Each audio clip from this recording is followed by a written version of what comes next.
like me better when I wasn't yours. I'm going back, I'm going back, I'm going back, I'm going back to who I was before.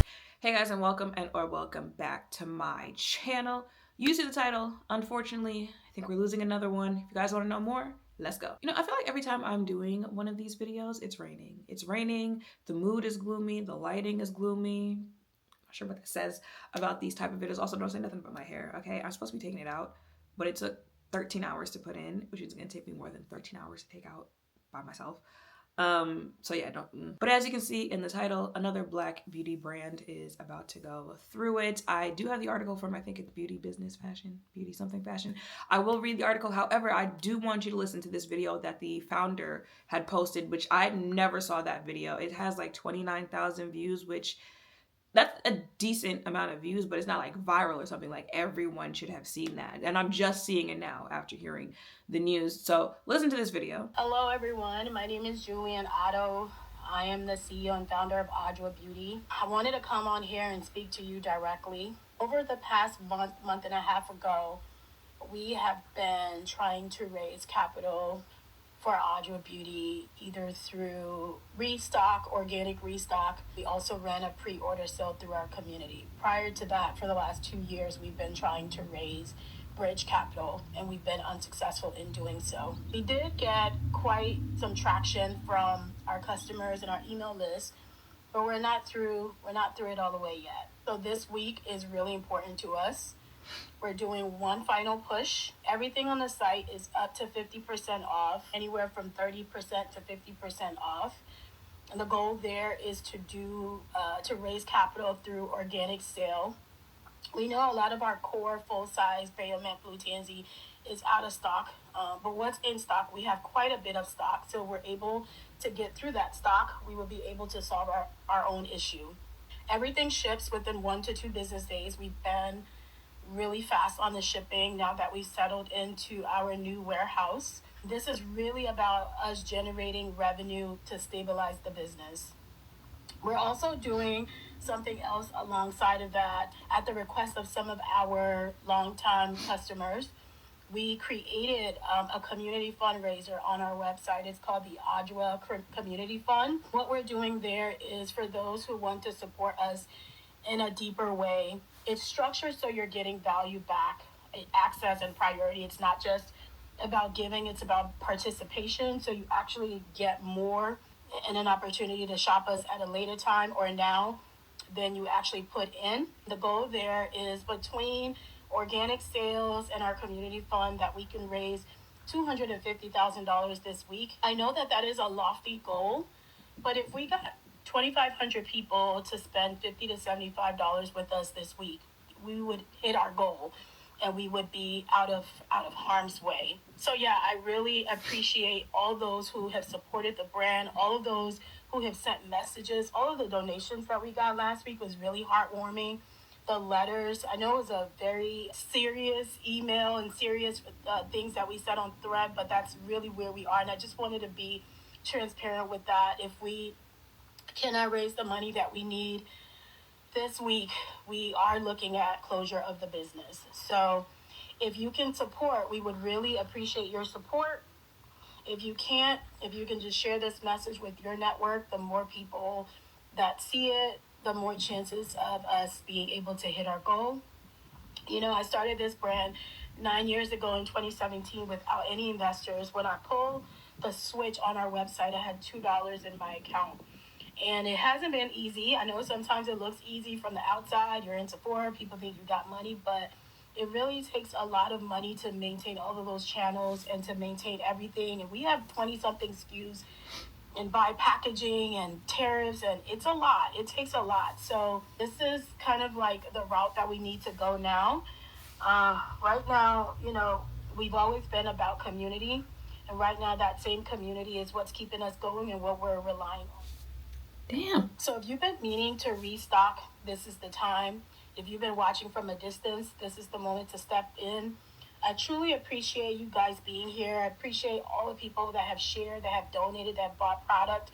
We did quite well last week. It's not enough to get us out of the woods, but it definitely signaled that people want us here, people want this brand here, and we have a strong community behind us. We just need more awareness of the brand, which this money will be able to help us do as well. Help us to pour back into the community and working with influencers and really try to get things going so that we can have visibility and make sure that we're not here again, because this is really stressful.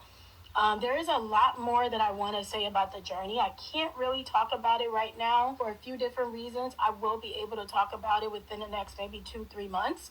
I will be giving a very transparent what exactly happened so no one has to speculate. I also want what I went through from a funding perspective to be a cautionary tale for founders, particularly founders of color like me, because I think these things happen a lot and no one talks about it because it's embarrassing and you feel shame. And then, all of the chatter that's going to happen on social media with people speculating what you did wrong, what you should have did, and how it happened and how you should have ran your business without really knowing what actually happened. So I will be talking about that. I've been transparent throughout this entire journey. I've never, even when it felt embarrassing, I still talked about it because I know that it's important to talk about it as we go, not just, oh, now you sold it for whatever and now you talk about the hardship. I think it's really important to talk about these things so people can know how hard it really is. Again, I didn't want to make this video too long. Now it's all long, but thank you for supporting. Okay, so their last post was April 17th. I do not see the link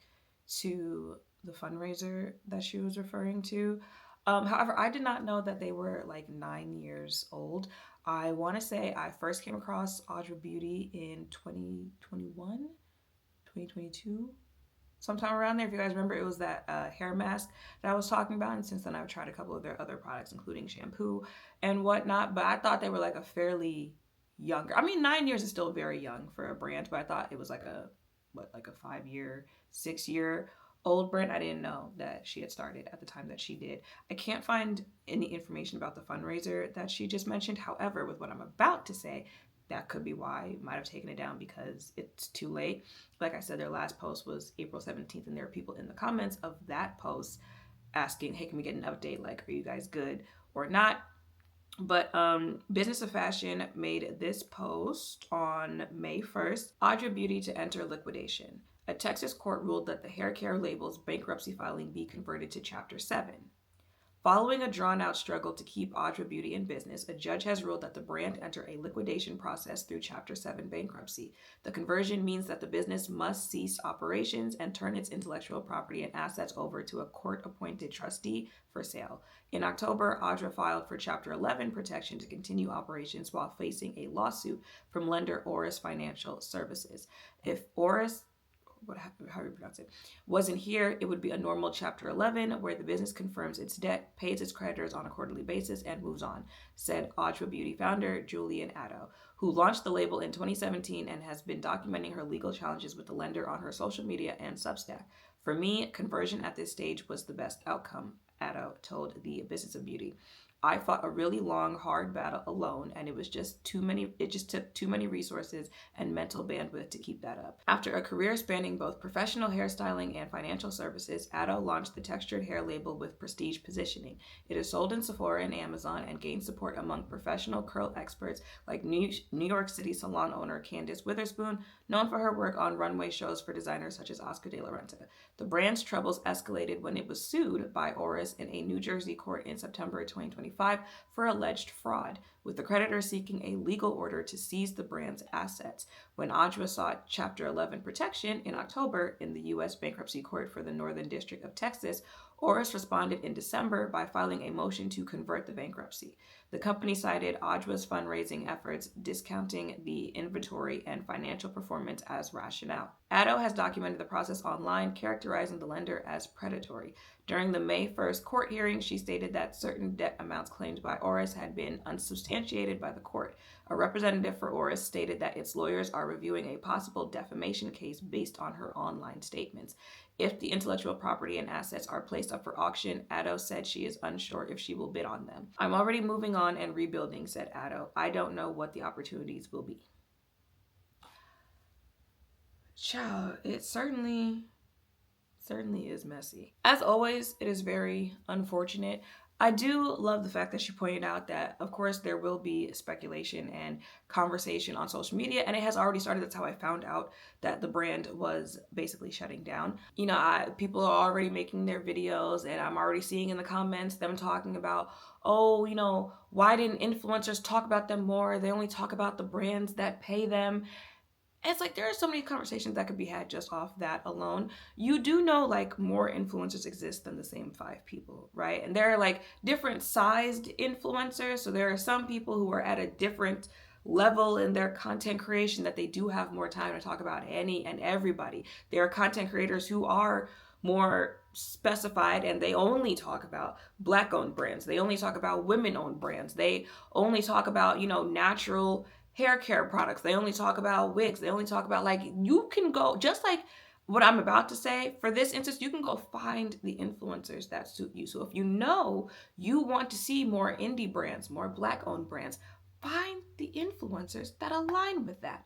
That is one. But two, what do you have to do as a consumer? Like, which one is it? Influencers aren't influencing. They're not worth this. They're not worth that. They can't convince anyone to do anything. As soon as something goes wrong, because the same thing happened when Ami Coley shut down. It was, well, why didn't influencers talk about them more? What do you do as a consumer? So you can find the brands that you're looking for. Both Ulta and Sephora have a section on their website dedicated to listing the Black-owned brands that they carry. If you know you want to shop more Black-owned brands, find, like, what are you doing to find them? If you know you want to support more Black-owned restaurants, before you head out for the night, go into TikTok and type in Black-owned restaurants Atlanta. Black-owned restaurants Miami. If you're not interested in the Dior's and the Chanel's, but you've got money to spend and you want to buy more quality products and you want to buy from Black designers, what are you doing to find those Black designers? And I had this conversation not too long ago. You really do have to spoon feed information to people. You be posting things and you'll say, oh, you know, the answer to your question is in the last video that I posted. I'm not going back to find that. Okay, well, baby, you don't want to know that bad. You don't. Captions be too much for people to read. A link to find the item that you're looking for be too much to read. I really did just post a video about this. You know, I posted something and it literally said link to the item on the Instagram story, and someone still responded to me and said, what is the link for the item? I said, you know the screen you just replied to where it says link to the item? Yeah, you click on that and then it'll take you, it's the link to the item. Like, it really is that deep out here. But I did see someone post in another video how that was going to happen. People were going to start pointing the finger that it's influencers' fault, it's consumers' fault, it's this fault, that fault, this fault. And what people usually leave out of these conversations is that a lot of the times it's not mistakes that the owner did or, you know, from the public side. It's the back end. It's the business side of it. It's financing for these brands. It's as you can see, she's in a back and forth with her lender. It sounds at the end like she's at the point where she's kind of given up on the idea. You know, she's talking about some, you know, she's come to terms with it and, you know, we'll see what opportunities come from this. So it sounds like she's kind of come to terms with it. But, you know, always want to hold out hope because her products were good. I feel like the reminder has to be given, like, every time I do a video like this. If you're a small business, if you end up being the next L'Oreal, the next Estee Lauder, great. Chances are, and that's whether you're selling makeup, whether you're selling t-shirts, whether you are a restaurant. Do you know how many restaurants have shut down in Atlanta since I moved here? And I've been to, if it's been hyped up before at some point on social media, I've been to it. I've been to, and that's not just Atlanta. It's Atlanta, Alpharetta, Johns Creek, Duluth. If it's hyped up, I've been there. And I've only been here for 5 years. Do you know how many of them don't exist anymore? I'll be like, hey, do you want to go to such and such? Oh, girl, that's shut down. When? Only open for a year. Only if you are a small business, the chances of you shutting down are very high. And I'm assuming it's only going to get worse as time goes on because we are living in times that are worse. And the sad reality is, I think a lot of business owners know that. when they start, but they start anyway. They have a dream and they're hoping they will be the exception. They will be the next L'Oreal. They'll be the next Estee Lauder. But not having that founding, not having that longevity, not having that name recognition, like at this point, just name recognition alone can probably get you further than actually making good products, because it's just a familiarity type of thing. Oh, L'Oreal's been around since I was a kid. My mother used that. They may not have made the most products that I like, but I'd be willing to give them a try than some brand I've never heard of before. So when brands don't have that, they don't have the hype of Anobu, they don't have the hype of Ruth Chris, they don't have, you know, Chanel, Dior, that type of popularity, again, that type of longevity, chances of them making it are hard.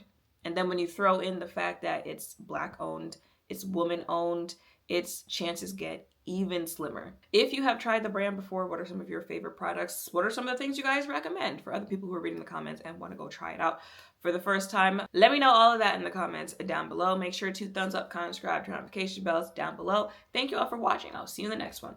Bye. Yeah, yeah.